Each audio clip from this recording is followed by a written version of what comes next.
So yesterday, I went out to get myself a midday snack. Yeah, on my way reaching out, I passed by about five supermarkets that sold exactly the snacks I wanted, but decided to go to the sixth one. Okay, I got this snack from the sixth shop, telling myself that I actually went there because they had better customer care service. Meanwhile, the truth is, I found the sales rep at the sixth shop rather attractive. Hello everyone, welcome to the Psyche Gym. Yeah, welcome. Yeah, most of the time we try to believe that we make decisions, we take actions because we want to. Meanwhile, the truth is we actually take these decisions because of our emotional attachments to them. For example, you see things the way you want to see them based on how you are feeling at that moment. For example, you're looking at a picture of an athlete. When you are in a good mood, you praise the athlete. But when you're in a state whereby you're emotionally depressed, you look at the athlete and you envy them and you're angry that their life is better than yours. You can see the same picture, but two different reactions based on emotion. Okay, now so the purpose of this video is to bring to your consciousness this emotional control to how you act and give you, I'll call them biases. Yeah, I'll call them biases. Give you biases, different examples of biases that control your actions based on how you feel, based on your emotional feeling at that point. Yeah, so the first bias is the confirmation bias. And by confirmation bias, what you feel in that moment is, I've seen the facts and I'm making my decision based on the facts. And now, the problem in this bias, this confirmation bias, is that, let me just give an example.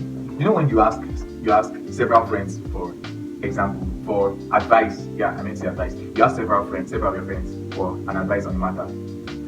Most of the time, you see yourself taking the advice of that person, which, has a similar idea to yours.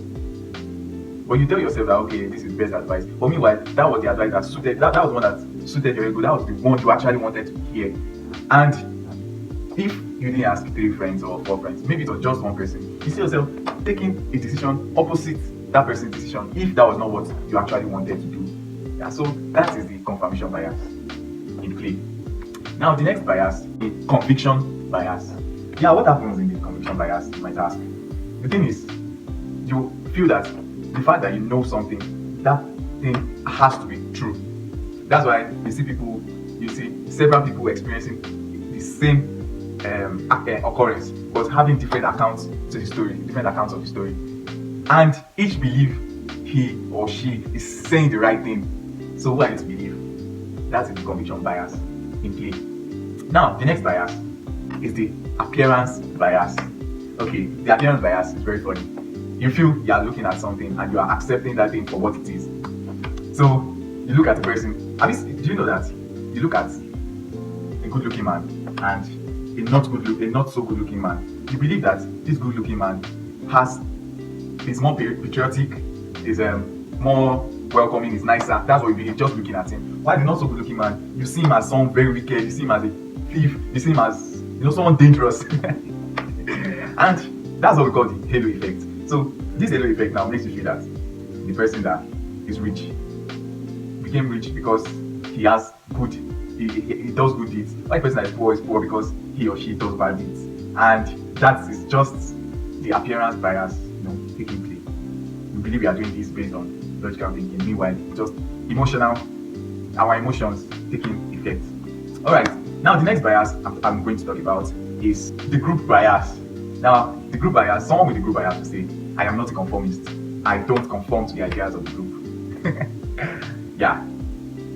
The group bias, you feel that once you're in a group setting, you are in charge of how you behave. But have you tried and recall the time when you were in a group setting and just picture yourself and see how you're trying to fit in? You're trying to laugh like others. You're trying to make inside jokes like other people in the group. But inwardly, you're telling yourself, oh, I'm in charge of my emotions. But that is the group bias claim. The last but not the least bias that we're talking about is superiority bias. So the person with superiority bias feels more superior to others and feels more rational compared to others. And now that I've said this, I've talked about the superiority bias.